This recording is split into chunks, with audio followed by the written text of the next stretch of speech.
एक घने जंगल में एक गुमशुदा वादी के नाम से एक पुरस्कार जगह थी, जहाँ छोटी छोटी परियां रहती थी।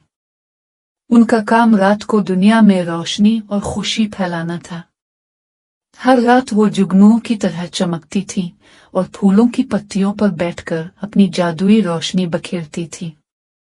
लेकिन एक दिन परियों की रोशनी आहिस्ता आहिस्ता मध्यम होने लगी। यूं लगने लगा जैसे कोई उनसे उनकी ताकत छीन रहा हो। जंगल में खौफ और परेशानी फैल गई और सब परियां हैरान थीं कि ये क्या हो रहा है और क्यों। इन्हें डर था कि कहीं उनकी दुनिया हमेशा के लिए तारीकी में न डूब जाए।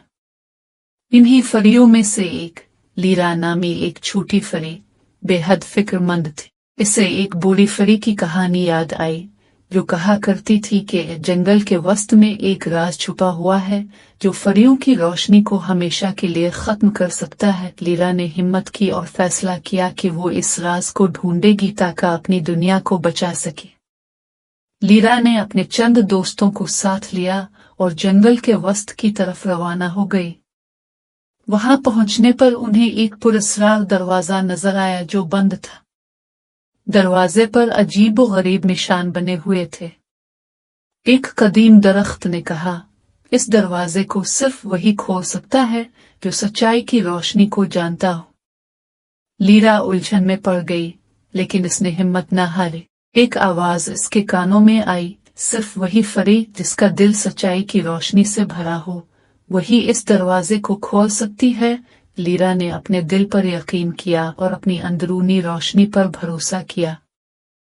जैसे ही इसने दिल की रोशनी को महसूस किया, दरवाजा खुल गया। दरवाजे के पीछे एक तारीक गार थी, जिसमें एक बूढ़ी परी बैठी हुई थी। इसके हाथ में एक जादुई गेंद थी जो परियों की रोशनी को जज्ब कर रही थी।